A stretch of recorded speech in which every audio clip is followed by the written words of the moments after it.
Oi, gente, seja bem-vindo a mais uma edição do Vida de Merendeira. Sempre muito bom estar aqui com vocês. E hoje nós vamos discutir a importância da agricultura familiar para a alimentação escolar no Brasil. Por meio de programas, o governo é possível estimular a economia local e levar alimentos saudáveis às escolas. Para essa conversa de hoje, eu recebo aqui a Maria Emília Pacheco, que é assessora e pesquisadora da Federação de Órgãos para Assistência Social e Educacional. Seja bem-vinda, dona Maria Emília. Satisfação recebê-la aqui. Muito obrigada, a satisfação é toda minha. E quem está com a gente também no nosso programa de hoje, para participar dessa conversa, é a nutricionista Beatriz Castro. Beatriz, seja bem-vinda também. Muito obrigada. E a minha parceira, que está de longe, mas está aqui com a gente também, Úrsula Corona, seja bem-vinda. Sempre muito bom recebê-la. Você sabe que eu prefiro você aqui perto de mim, mas se você está longe, tá bom. O importante é você estar aqui com a gente. Eu também queria estar nessa bancada maravilhosa. Bom, vamos então começar aqui nossa conversa, já trazendo aqui para o debate, começando com a Maria Emília, o que a gente pode definir a agricultura familiar? Porque é um tema muito usado, mas que muita pouca gente sabe de fato o que ela é, né? Olha, primeiro eu queria realçar que há uma lei muito recente no Brasil. Para entender a importância da agricultura familiar, é preciso levar em conta que nós vivemos, a partir dos anos 2000, um novo ciclo de políticas agrícolas. E, para isso, era necessário definir o que é a agricultura familiar para reconhecer o seu papel histórico. E essa lei, que é 11.326 de 2006, ela nos diz que os agricultores familiares são aqueles que detêm não mais do que 4 módulos do tamanho, né, do seu estabelecimento, trabalham com a mão de obra familiar e dependem, né, sua renda depende fundamentalmente desse trabalho. Mas eu quero acrescentar que um pouco depois, em 2007, nós tivemos uma decisão, uma normativa inovadora no país. Porque, embora essa lei de 2006 já falasse em vários segmentos da agricultura familiar, é apenas em 2007 que é editada uma lei quando se criou um plano de desenvolvimento rural sustentável e se falou claramente de muitas identidades que tem no Brasil, muitas comunidades tradicionais. São cerca de 28, imaginem, era bom perguntar ao público se conhece, se já ouviram falar nos faxinalenses, geraizeiros, geraizeiras e tantas outras, comunidades de fecho fundo de pasto. E eu estou salientando isso porque, junto com a definição dessas identidades, veio o reconhecimento do Estado brasileiro que aqui nós temos aquela agricultura familiar que é parcelar, ou seja, as famílias se ocupam de um estabelecimento, mas há também segmentos da agricultura familiar e do campesinato que trabalham com a família, uma parte naquele lugar em que vivem, mas tem uma concepção de território. Então, são populações, são comunidades tradicionais que historicamente definiram regras internamente para defender o que há de comum na relação com a natureza. Isso é muito significativo, porque é diferente uma visão de acesso à terra do que acesso ao território. Historicamente, os povos indígenas defendem e ocupam territórios, e as comunidades quilombolas também. No caso deles, tem a definição constitucional, né? O artigo 231 da Constituição fala das comunidades quilombolas e tem também, nas disposições transitórias, tem um artigo que fala sobre o direito de domínio, né, das comunidades quilombolas. Então, vejam que quando a gente fala de agricultura familiar, fala de uma diversidade. Por isso que a gente costuma dizer, num país mega diverso, com toda a biodiversidade que temos, ela só existe porque existe a nossa sociobiodiversidade, ou seja, quem cuida, maneja toda essa riqueza na relação com a natureza. Bom, e quando a gente pensa em agricultura familiar, Beatriz, você que está inserida nessa parte nutricional, o que ela traz de diferente, principalmente na sua região, para a alimentação escolar, hein? Bom, eu fui responsável, né, pela alimentação escolar há 6 anos em São Gabriel, né? É um dos municípios mais indígenas do Brasil. Então, assim, a gente conseguir fazer essa compra da agricultura familiar e trazer de volta a cultura, né, dessa alimentação que hoje em dia está com o industrializado totalmente inserido, né, para a gente, principalmente como nutricionista, é um orgulho você conseguir substituir uma alimentação industrializada, ultraprocessada, com alimentos culturais, né? Como o peixe, a galinha caipira, os ovos de galinha, as frutas, os legumes daquela região. Então, assim, é um benefício mútuo ali, tanto como profissional, como para o agricultor e como principalmente, né, para os alunos que estão conseguindo ter uma alimentação muito mais saudável com a compra da agricultura familiar. Bom, e quando você fala disso, dessa substituição dos enlatados, que você traz para a gente esse resgate cultural, a Úrsula sorri e comemora muito a distância, porque ela é defensora disso, sabe da importância, né, Úrsula? Eu gostaria que você falasse também para a gente sobre isso, dessa importância que tem de manter essas tradições e como a agricultura familiar consegue fazer isso no dia a dia, né? E como que uma normativa consegue contribuir para a gente proteger a cultura local e também empoderar economicamente essa região. Porque a partir do momento que a gente encurta, tira os intermediários do meio, tira os enlatados, os alimentos industrializados, a gente consegue trazer a cultura local para a mesa dos alunos, respeitando, empoderando as famílias e principalmente protegendo essa criação com alimentação de qualidade. Eu sou muito fã da agricultura familiar, da agroecologia. Então, essa região de São Gabriel é um exemplo onde o programa é tão rico e tão necessário e consegue se adaptar a cada região brasileira. Pois é, e a gente tem também agora, partindo, né, do ponto dos desafios da nossa agricultura familiar, que é um tema também que a gente tem que entrar nele. Mas antes desses desafios, quando a gente fala de agricultura familiar, aqui para nós, no Centro-Oeste, né, onde eu estou, você vê muitas fazendas próximas e você sabe que tem facilidade de você levar esses alimentos. A Beatriz trouxe para a gente aqui um exemplo também muito claro, lá da região dela, que é mais já para as comunidades tradicionais. Aí eu faço uma pergunta agora para a dona Maria Emília, que é lá do Rio de Janeiro. Como que o Rio de Janeiro tem uma agricultura familiar para atender as escolas? Conta para a gente. Olha, o estado do Rio não é um estado que tenha se mantido historicamente, como era há umas dezenas de anos atrás, como produtora de muitos alimentos. Sabem vocês que a produção de banana, por exemplo, do estado do Rio era autossuficiente, a produção de laranja, mas o Rio passou por um processo de expansão de monoculturas, como, aliás, acontece no país, em todas as regiões. Então, expandiu-se o eucalipto, em alguns lugares já havia uma grande expansão do monocultivo da cana. Então, tem uma redução da produção de alimentos. Mas eu queria chamar a atenção para um aspecto importante. As cidades, o entorno das cidades, também produzem alimentos que podem chegar na alimentação escolar. O que acontece? O Estado do Rio definiu no seu plano diretor que não tem área rural. E tem. Maciço da Pedra Branca, onde ocorreram historicamente lutas camponesas, é um lugar de produção, posso dar um exemplo do caqui e outras frutas e verduras, que abastecem muitas feiras, e as feiras agroecológicas, porque há um movimento importante de agricultura urbana por parte do movimento agroecológico.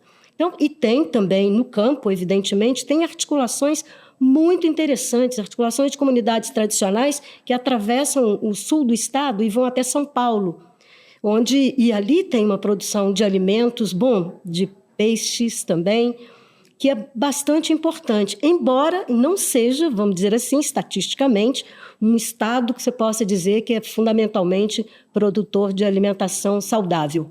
Mas, quando há esse alimento saudável, pode saber que a sua origem vem da agricultura familiar, das comunidades tradicionais e, insisto, também dessas articulações urbanas de produção de alimentos. Eu quis trazer para o debate especificamente o estado do Rio, porque a gente ouve muito falar isso, que Rio de Janeiro não tem agricultura, mas tem sim, a gente sabe do potencial do que é a produção lá no estado e vai diversificando também tudo isso e mostrando esses laços e rastros tradicionais, que é a mesma coisa que acontece na sua comunidade, né, Beatriz? Que você consegue trazer um alimento diferente e colocar à disposição desses alunos, né? Sim, quando a gente começou o projeto lá, a gente também tinha essa resposta de que não tinha produção. Agora, imagina, né? No Amazonas não tem uma produção, mas a gente tinha essa resposta que não tinha. mas era exatamente porque a gente não conseguia, ainda não tinha encontrado, não tinha saído do município para ir para as comunidades, que é onde a gente tem a maior parte das escolas e a maior parte dos agricultores. Então, assim, na sede realmente não tinha tanta produção para atender toda a demanda das escolas, mas nos interiores, que é onde tem a maior parte das escolas, é onde que estava concentrada a maior parte dos agricultores. Aí, a partir do momento que a gente saiu do município para ir para a comunidade mesmo, e como a gente estava falando, a logística de lá do Amazonas, né, é muito diferenciada. É cachoeira, é caminhada, então, assim, é bem puxado mesmo para a gente conseguir alcançar eles ali. Mas deu certo a partir do momento que a gente saiu dali e conheceu a outra realidade de São Gabriel, né, que é uma realidade que tem muita produção, tem peixe, tem vários derivados da farinha que eles trabalham, tem as frutas, tem os legumes. Então, assim, e principalmente na época da pandemia, foi uma época que a gente teve a maior compra da agricultura familiar, porque a gente compra direto do agricultor daquela comunidade e ele entrega na escola onde ele mora. Então, assim, não precisava a gente lá de São Gabriel mandar para a escola. Eles já faziam a própria entrega lá na escola. E era o pai do aluno, né, que fazia. Então, isso teve uma aceitabilidade melhor ainda. Pois é, aí a gente entra nessa questão também dos desafios, né, agora que eu havia citado antes, que é justamente essa questão de logística, como você consegue chegar ao maior número de pessoas possíveis. Nós já mostramos aqui em alguns episódios do nosso videocast justamente as dimensões que o nosso país tem e a forma como que são superados esses desafios para levar esses alimentos de qualidade até as escolas para estar alimentando esses alunos. O que nós precisamos melhorar aí nessa questão desses desafios, hein, Maria Emília? Eu sou muito otimista, né? O pessoal que está nos acompanhando sabe disso, e também sou muito imediatista. Dá para ser alguma coisa acelerada, a gente tem que ir com calma, porque as coisas avançaram muito, mas a gente consegue chegar num resultado melhor. Olha, os nossos desafios são de diferente ordem, porque nós temos um desafio estrutural na sociedade brasileira que diz respeito por ser uma sociedade que não passou verdadeiramente por um processo de democratização da terra. Isso é muito grave. Nós temos em vigência atualmente uma lei que é conhecida como Lei da Grilagem de Terra. Então, o processo de apropriação privada de terra pública no Brasil hoje é muito grave. E são exatamente esses povos e comunidades tradicionais que têm sido bastante vitimizados, né, por esses processos que muitas vezes resultam na expulsão. Também quero lembrar que um desafio é que nós precisamos já, para ontem, de um Programa Nacional de Redução dos Agrotóxicos. Nós não podemos aceitar que tenhamos um programa estratégico tão importante como o da alimentação escolar, com risco de levar alimentos contaminados para essas crianças. Porque, mesmo dizendo, eu participo do movimento agroecológico, nós somos radicalmente contra, queremos territórios livres de agrotóxicos, livres de transgênicos, mas nós temos uma questão grave, que é a contaminação das águas, dos solos, né? Então, isto é uma exigência urgente. Agora, precisamos outras questões que são do hoje, do agora, que não têm esse caráter tão estruturante. Nós precisamos de uma infraestrutura para o povo, uma infraestrutura para a agricultura familiar e todos os segmentos. O que é mais comum no Brasil são infraestruturas para o capital. Então, nós precisamos conhecer como se movimentam essas populações. A Beatriz acaba de exemplificar, no caso de São Gabriel da Cachoeira, né? O próprio nome diz o que é esse lugar magnífico. Então, precisamos de logística. É preciso que o Estado garanta a logística para que esses alimentos cheguem, saiam. Porque, olha só que contradição. Até há pouco tempo, porque agora esse cenário vem mudando, Beatriz já exemplificou, mas a logística que precisa de levar um produto ultraprocessado do sul do Brasil para uma aldeia indígena. Isso é absolutamente inaceitável. O que nós precisamos é de logística que favoreça essa viagem local do alimento, né? Isso, inclusive, representa uma atitude bastante correta para enfrentar as mudanças climáticas. Porque um dos princípios que nós defendemos, por exemplo, na agroecologia, é exatamente esse circuito curto, um circuito de proximidade dos alimentos.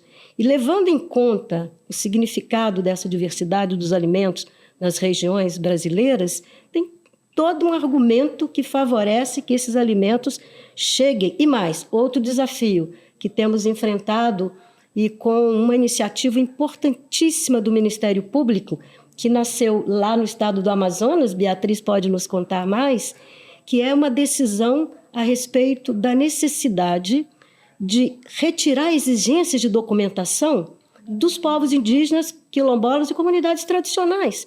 É preciso que a documentação seja aquela que leve em conta a especificidade desses povos. Por exemplo, que é o cadastro, né, de identificação social, que é utilizado, o número, né, da identificação social no cadastro único, é um caminho. Mesmo assim, é preciso que esse cadastro classifique essa diversidade das populações.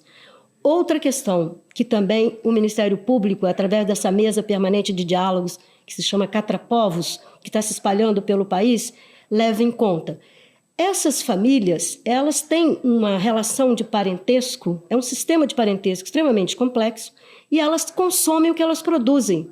Então, trabalhando com essas noções, que até são inspiradas na antropologia, de família extensa e de valorização do autoconsumo, isso está presidindo a proposta de não ter um registro prévio atendendo aquelas exigências da vigilância sanitária, porque é preciso considerar que são alimentos produzidos e transformados de maneira, vamos dizer, artesanal, né? É preciso entender isso. Por isso que a Anvisa, no passado, quando foi lançado um dos programas, Brasil Sem Miséria, por exemplo, o governo concluiu que era preciso adaptar exigências da Anvisa. Criou-se, então, a chamada RDC 49, que definiu isso, que há que considerar a especificidade dos alimentos tradicionais. Então, você veja, só que isso teve interrupção do governo anterior. Então, é preciso considerar que tem aspectos, há que ter coragem e decisão política para que propostas dessa natureza ganhem sentido, né? Se concretizem. Mas eu vou dar mais um exemplo que escutamos hoje. Beatriz vai lembrar, porque acho que empolgou muita gente. Um exemplo lá numa prefeitura em Afuá, lá no interior do Pará, que decidiu ter dentro da escola uma máquina de processamento do açaí. O açaí é um alimento excelente que faz parte daquela dieta alimentar daquelas populações e ele é muito perecível. Então é preciso que ele chegue e que ganhe logo o formato, né, a densidade que precisa, né, que é aquela maneira como consomem, né, eles não chamam de suco, né, chamam de vinho do açaí. Então é preciso que ele ganhe aquele formato para ser consumido com a farinha, etc., né? Esse exemplo foi dado, uma decisão de muita justeza dessa prefeitura que atende a várias necessidades, atende ao gosto, porque eu digo que a gente tem que defender o direito ao gosto. Atende ao gosto daquelas crianças, as fotos são lindas, as crianças risonhas, e com o rostinho cheio de açaí.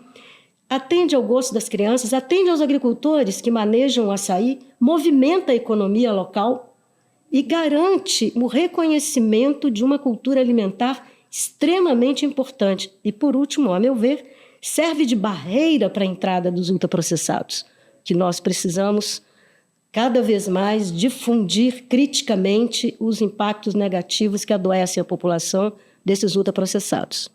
Sem dúvida, né?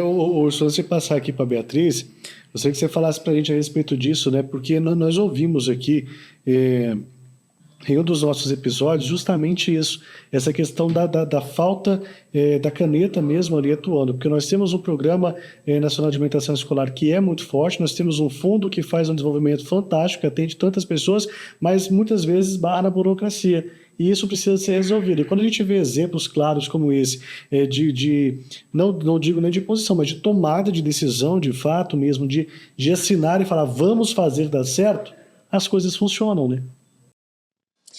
Funcionam. Eu acredito que quem tem a possibilidade de romper a nossa fome estrutural, porque quando a gente fala de política pública e dentro de um cenário onde a gente consegue combater várias verticais, eu lembro muito de Josué de Castro. Então, para a gente combater a nossa fome, a nossa estrutura, a questão da nutrição também, precisa de coragem.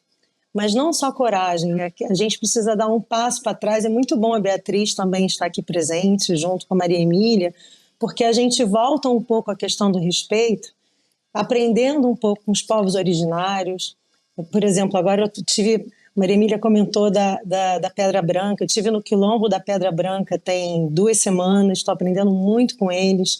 E é como a gente percebe a agroecologia com a política pública, com a nossa alimentação escolar, com o nosso encurtamento da jornada, pensando, imagina, uma política consegue mudar todo um sistema.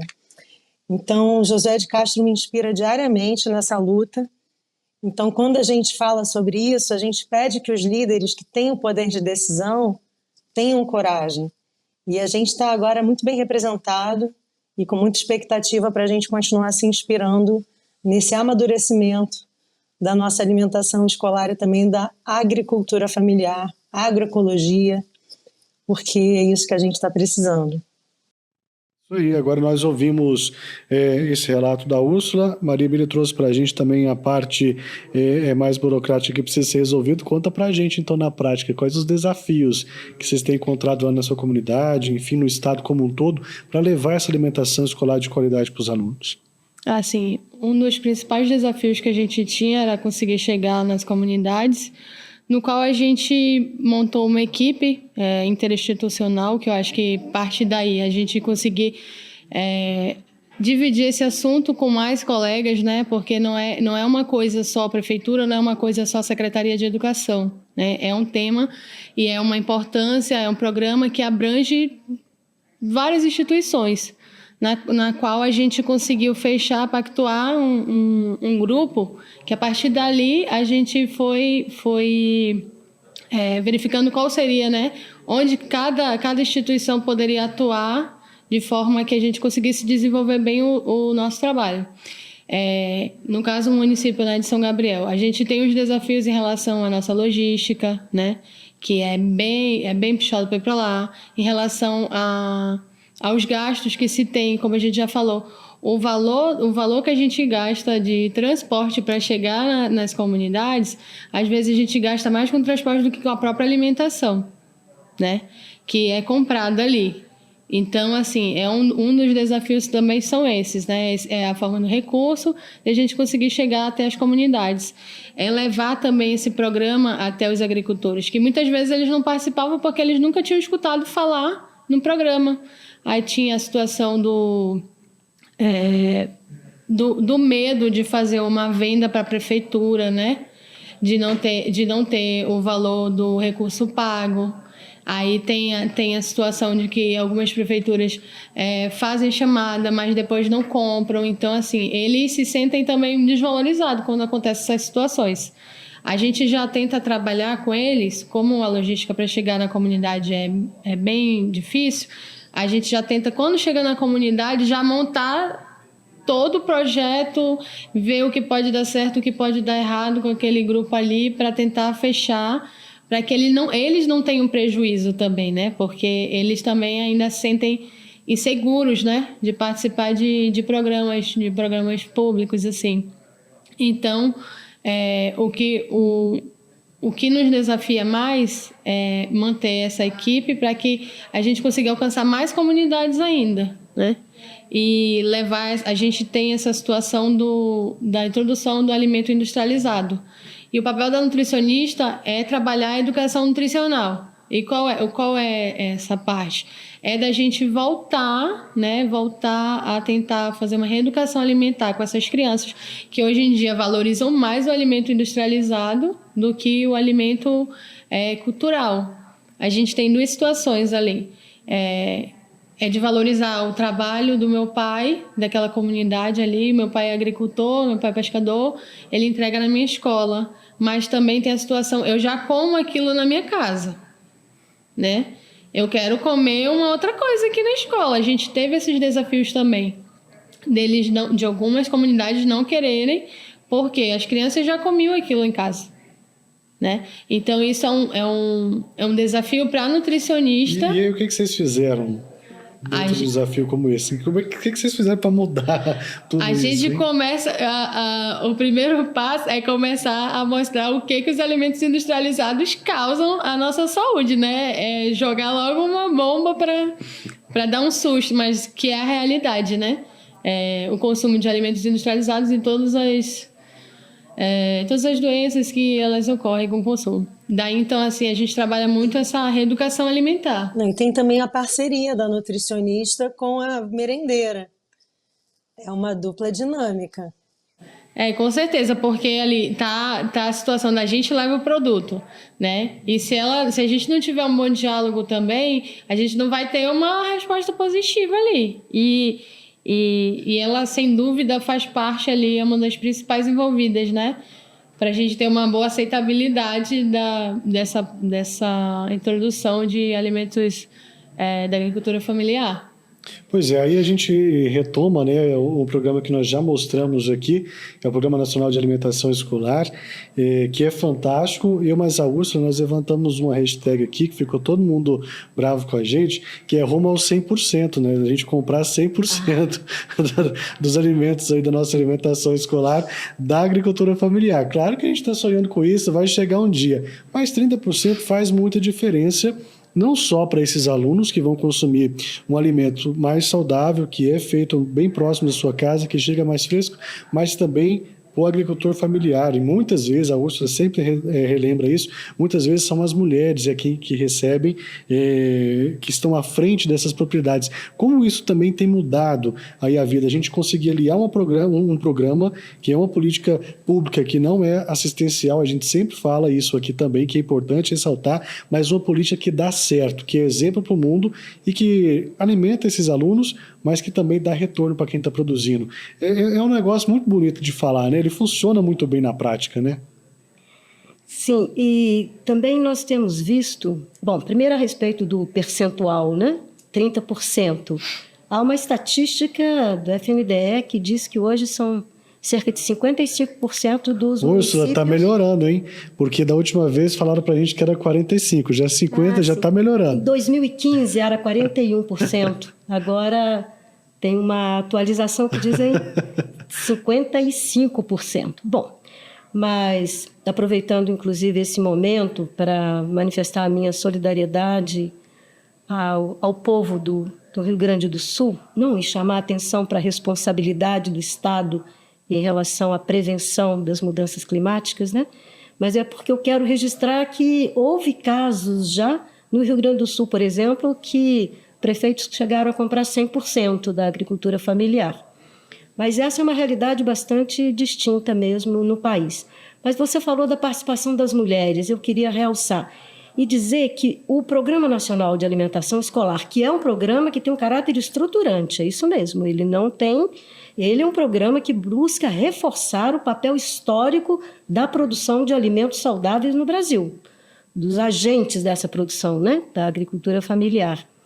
Mas é muito interessante quando a gente analisa a relação do Programa Nacional de Alimentação Escolar com o Programa de Aquisição de Alimentos, que nasceu também, como eu dizia no início, nesse novo ciclo de políticas que tem relação com a segurança alimentar e nutricional e o direito humano à alimentação. Vamos lembrar que em 2010 passou a figurar na Constituição brasileira, no artigo 6º, o direito humano à alimentação adequada e saudável. E as mulheres, em muitos lugares, elas acessaram primeiro o PA, pela modalidade chamada da compra com doação simultânea, né? Que o governo compra e esse alimento vai para a creche, vai para as casas de idosos, né? Também vai para escolas. E fizeram muitas vezes esse percurso para chegar no acesso ao PENAI. E outros programas têm mostrado o quanto é importante nós assegurarmos, junto com a defesa do PENAI, a defesa da igualdade das mulheres.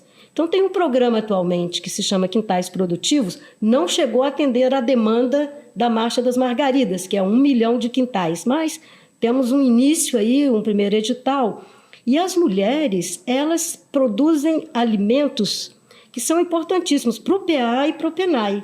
Nós fizemos um levantamento no movimento agroecológico com um instrumento que se chama Caderneta Agroecológica, e com isso a gente pretende também reforçar a autonomia econômica das mulheres, a auto-organização. nós identificamos mais de 800 alimentos que as mulheres manejam, produzem. Então, por isso é que precisamos associar também. E, vamos elogiar o último decreto que traz também à tona a necessidade de comprar, no caso da família, de 50% dos alimentos produzidos pelas mulheres. Então, nós temos no Brasil várias iniciativas que chamam a atenção para a igualdade, né? Equidade, alguns falam, mas para o reconhecimento do papel das mulheres. E são elas, muitas vezes, que estão também nos conselhos da alimentação escolar, que a gente precisa realçar a importância desses conselhos, né? Junto com a importância das nutricionistas nas escolas, das merendeiras e da educação alimentar e nutricional, que a gente não tem uma estatística assim tão clara, mas, infelizmente, não é toda a escola, né, que faz uma boa programação da educação alimentar e nutricional. E nós temos um marco referencial no Brasil bastante importante para ilustrar, para, enfim, favorecer essa educação. Não, sem dúvida, né? E a gente sabe também do número de pessoas que são alcançadas.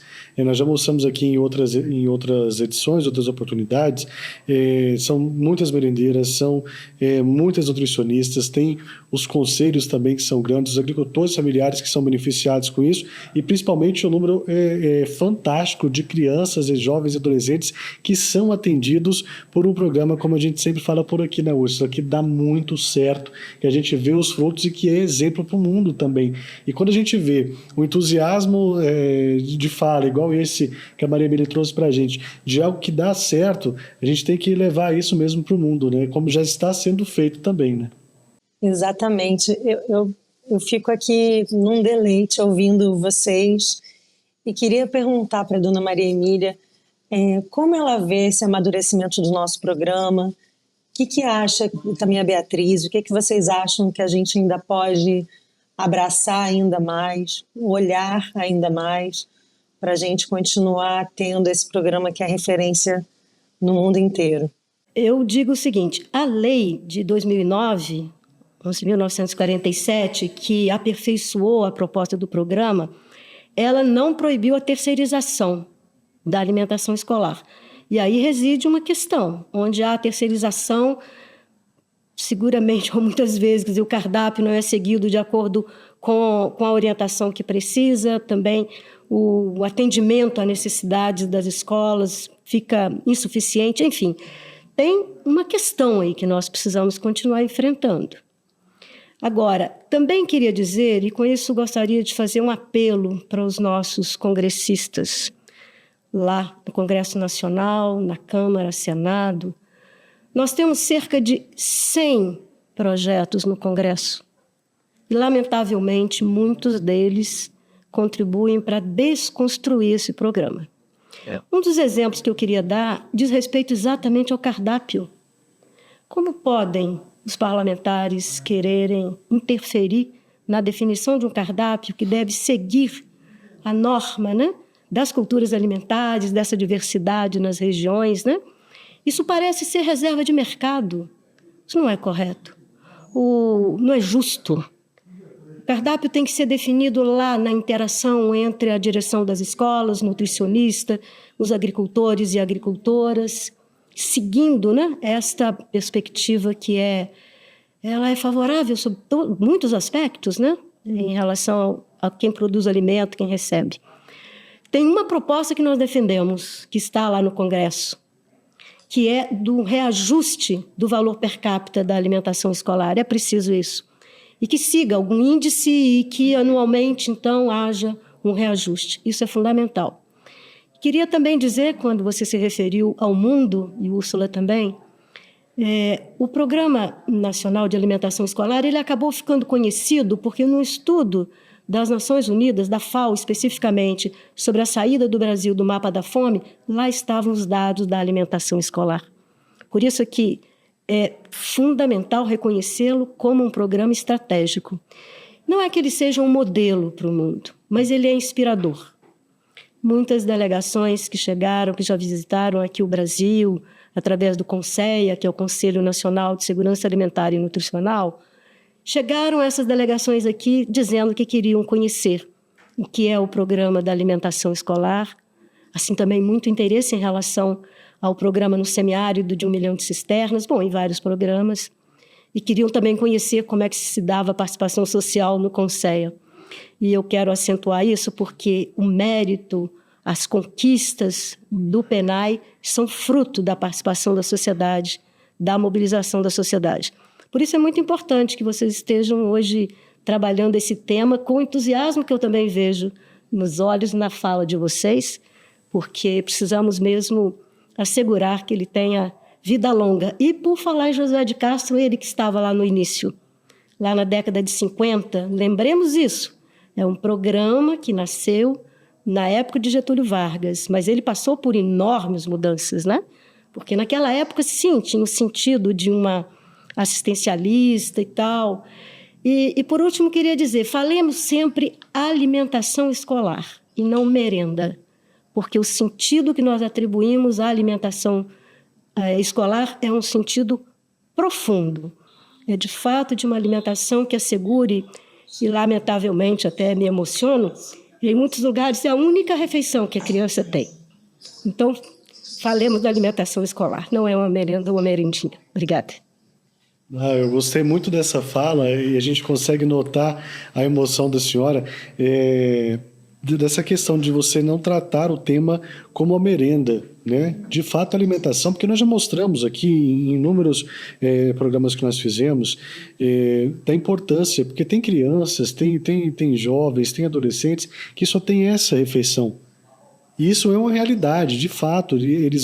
Muitos vão para a escola porque é o lugar onde ele tem para comer. E isso é um fato que eu me lembro desde quando eu estudava, quando eu era criança, dessa fala. De ser talvez a única refeição daquela criança do dia, né? A alimentação na escola. Então, assim, realmente não dá para ser tratado como uma merenda, né? A gente tem que tentar alcançar uma base nutricional ali que vai alimentar aquela criança mesmo. Sem dúvida, né? É uma emoção que contagia todos nós, né? Porque, de fato, a gente sabe da realidade, nós conseguimos, dentro, né, desses 8 episódios aqui do nosso podcast, mostrar diversas realidades e localidades diferentes do nosso país, que ele é continental, a gente sabe dos desafios que ele tem, e principalmente a gente conhecer esse tipo de situação e principalmente a vulnerabilidade das comunidades tradicionais, que eu acho que é o que mais pesa hoje. A gente tem também ali Norte, Nordeste, que infelizmente ainda sofre muito com essa falta de alimentação, mas quando a gente trata dos tradicionais parece que pior ainda, e principalmente em regiões como essa que você trouxe para a gente do Amazonas, que é muito difícil de você chegar à alimentação, são dias de barcos, né? Nós já mostramos aqui algumas vezes, e a dificuldade que isso traz. E a gente consegue enxergar que, por mais difícil que seja, é algo tão robusto e algo que dá tão certo, né? E isso é muito bacana também, né? Como a dona Maria Emília falou, lembrou, né, em relação a per capita. A gente já fez um trabalho sobre o valor que seria para a gente realmente alcançar, né, as necessidades nutricionais dependendo de cada faixa etária, né? Mas a gente já calculou que é necessário também, né, esse aumento do valor da per capita, porque a gente trabalha com o valor da FNDE e também a maior parte dos municípios com uma parte do recurso próprio, né, que ainda não é um valor assim que o suficiente para a gente ter uma alimentação melhorada mesmo, né? A gente calculou, né, a gente fez os cálculos dos cardápios, aproximadamente uma refeição no valor de R$ 4,70, mais ou menos. Né? Então, assim, se a gente parar para pensar no valor que é repassado, com mais um valor que a prefeitura passa, né, para o município para fazer essa compra, é um valor que não fecha ali, é uma conta que não fecha, né? Então, assim, o valor de um prato hoje em dia, como a gente para e pensa, você para sair, para fazer uma refeição, ninguém faz uma refeição com menos de 10, 15 reais, né?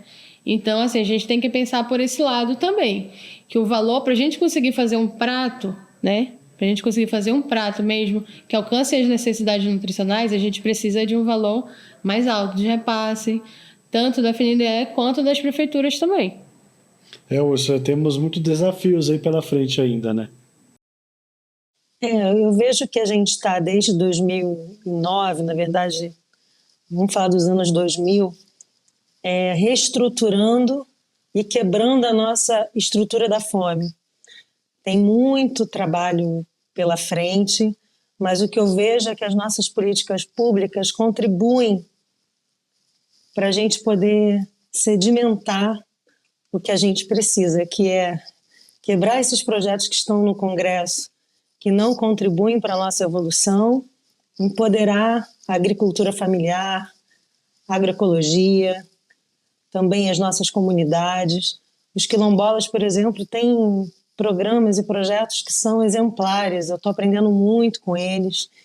E a gente precisa pensar sempre na questão nutricional, porque esse é um programa, como a gente já comentou, que ele não é um programa assistencialista, é um programa de educação, né? A alimentação escolar é um programa de educação. Então, a gente poder entender isso, valorizar, proteger para diversas gerações que ainda estão por vir, e a nossa segurança alimentar, educacional, também passa pela nossa agricultura familiar. Então, esse é um ponto que a gente tem que bater muito, porque as pessoas precisam conhecer a importância da gente proteger. Com certeza. O nosso tempo está chegando ao fim, infelizmente, porque a nossa conversa está muito bacana, mas eu preciso fazer essa pergunta para vocês antes da gente encerrar. Para as nossas escolas hoje, quais são as vantagens aí de ter esses alimentos vindos da agricultura familiar? Olha, a qualidade do alimento é uma grande vantagem, né? O seu valor nutricional, cultural. É um programa que leva dignidade para quem produz esse alimento saudável e para quem recebe. E nós estamos precisando que haja esse reconhecimento no país sobre o significado de quem produz esse alimento. E a escola ganha muito, porque quero dizer que em alguns casos acontece algo interessante. O alimento chega e os professores, as professoras também começam a se interessar por aqueles alimentos e começam a encomendar. Eu vi isso em alguns municípios lá do Mato Grosso, onde tem um escritório da entidade que eu trabalho. Isso é muito, muito interessante. Agora, também queria dizer que há estratégias muito inteligentes. Acabamos de ouvir no seminário que nós estamos, nem falamos, né, que nós estamos num seminário sobre o PNAE, e sobre povos indígenas, quilombolas e comunidades tradicionais. E hoje uma assessora lá do Maranhão dava um exemplo interessante, porque é muito comum, às vezes, as prefeituras dizerem que não há alimento para ser comprado. Então, a estratégia foi o seguinte: fizeram uma feira agroecológica pública e chamaram gestores para olhar a diversidade e quantidade de alimentos. Uma estratégia extremamente inteligente, porque tinha lá os consumidores, as consumidoras e gestores foram lá também olhar, e assim eles estão construindo os caminhos para uma chamada pública, né? Sim, porque isso é importante dizer. A lei fixou um instrumento atendendo à particularidade, à especificidade dessas populações, que é chamada pública, e não seguir aquela antiga lei de licitação que atende a grande propriedade, indústrias, né? Então, é preciso trabalhar, esse aqui é o caminho, trabalhar o tempo todo no aperfeiçoamento dos instrumentos para garantir crescentemente a democratização. E a escola, que faz a chamada pública, que atende aos requisitos que estão construídos nas normativas, ela se dignifica também. Ela entra no rol dessas instituições que prezam a construção democrática, a participação da agricultura familiar. E quero chamar a atenção que, nesse momento da história, vivendo essas tragédias ou muitos crimes ambientais, nós precisamos olhar com muita atenção para o papel desses povos. Acho que foi o Krenak que disse que o futuro é hoje, né? Disse uma frase que eu não consigo lembrar precisamente agora, mas também o programa de alimentação escolar, e quando a escola faz a chamada, assume, ela está contribuindo também para a prevenção das mudanças climáticas. São muitos sentidos, além de gerar renda e movimentar a economia local. Muitas vezes ficamos insistindo nas estatísticas mais gerais, mas a movimentação de economias locais é parte fundamental da dinâmica econômica também de um país. E este programa permite isso. Sem dúvida nenhuma, né? Mudou muita coisa por lá, agricultura familiar?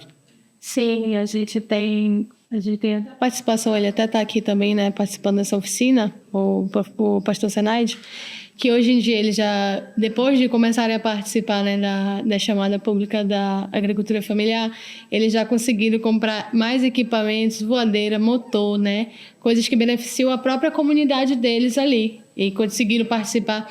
Uma coisa também que a gente esqueci de ressaltar aqui é da abertura que tem depois desses agricultores começarem a participar da compra, né, do PENAI, em relação ao PAA também, que no caso lá em São Gabriel, depois deles participarem da chamada pública da prefeitura, né, do PENAI, eles começaram a participar para vender para o Exército também. E agora eles estão aguardando mais um edital, né, da CESAI para eles participarem também. Então, assim, são portas que se abriram, né, para desenvolver mais ainda aqueles grupos de agricultores. E, sem dúvida, a importância que teve, eu como nutricionista falo, né, do valor nutricional. Para mim, a agricultura familiar também é um tema muito, muito especial. Quando eu comecei lá, quando começou a dar certo, né, todas as vezes quando a gente ia falar sobre isso, era algo que mexe muito com a gente, porque é o coração ali, né? É o coração da comunidade, você conseguir substituir uma conserva, uma sardinha, uma almôndegas enlatadas por um peixe. Assim, para mim, como um profissional, é gratificante demais. Eu consegui, porque a gente tem comunidades que não tem energia. Então, não dá para ir proteína, não dá para ir frango, não dá para ir carne, não dá para ir de jeito nenhum, se não for o ultraprocessado, né? E o que a gente ia fazer? Não tinha compra da agricultura familiar antigamente. Então, a gente tinha que mandar. Aí, quando a gente conseguiu fazer com que aquela comunidade participasse da chamada, comprasse, tinha a proteína deles lá na comunidade, e eles ofertassem, a gente conseguia fazer com que eles entregassem na escola, e a gente já não mandava mais aquele industrializado. Para mim foi assim, eu acho que foi a virada de chave como profissional, né? Assim que eu tive ali em São Gabriel. Assim, a importância do valor nutricional, do resgate cultural, né? Daquele grupo, assim, é fundamental. É um programa que vai além do você ofertar um alimento, é saber o que tu tá ofertando ali, né? É a qualidade que tu tá ofertando numa escola, para uma criança ter um melhor desenvolvimento, né, ter um melhor aprendizado, que a gente sabe que, como ser humano, a gente precisa estar bem alimentado para a gente conseguir se desenvolver, principalmente na escola, principalmente uma criança dentro da comunidade.